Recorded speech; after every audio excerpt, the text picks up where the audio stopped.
In this quick video, I will show you how to actually use Deepseek and Deepseek R1, which is an AI reasoning model.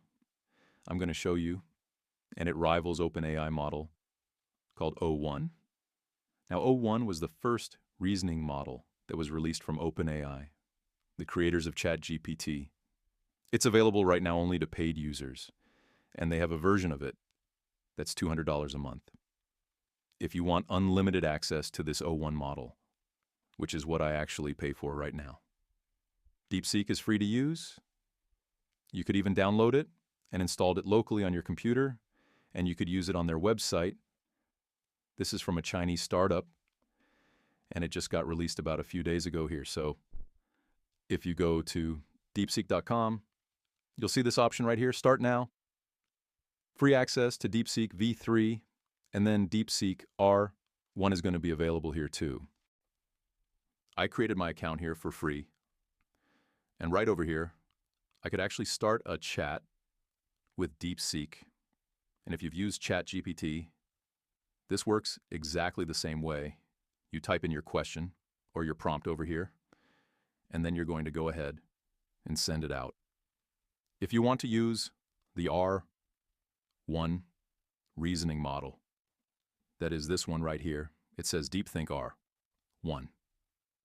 This will help you with reasoning problems.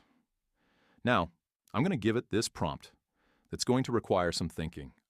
How can you prove your reality is real and not a simulation? And I'll send this out here. And I won't edit this just to show you the speed of it here on this website. So what it does first is it does some thinking just like a human would before answering a question. And the more complicated the question, the more thinking you might do. And typically you could just leave this minimized. You don't need to see the thinking because that is not the answer.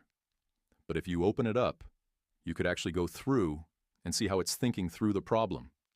And the white part here is the actual answer. So it took 22 seconds in this case. Now says this is a profound philosophical and scientific question, and it's going to give you kind of its reasoning behind the different things that he thought through. And right here, the conclusion there is no definitive proof over here. Now, what's really interesting about this is you could combine this with search, and I'm going to go ahead and do a prompt where it's going to use DeepThink, but it's also going to have web access. This is something actually not possible inside of ChatGPT 01 model right now. Okay? NVIDIA recently had a drop in share price. Is this a good time to buy? Obviously not investment stock advice. I just want to show you how you could combine thinking and search, because this is a relevant thing that's happening today. And you could see right here, found 50 search results. So here's a bunch of different things they found about the stock price of NVIDIA. It is based on today's date, and it's also doing its thinking at the same time over here. And I'm making this on the 27th. So it's down 14 to 18%. January 2,728. Spark the debate if it should be a good buy. And then it's kind of giving us the key factors. Here, let's see if he has a conclusion on the bottom. The drop reflects short-term fears. But NVIDIA, long-term growth driver, remains intact for risk-tailing investors. It should be a buying opportunity due to unmatched AI infrastructure. In this video, we learned how to perform specific tasks using advanced tools of Deepseek. See you in the next video.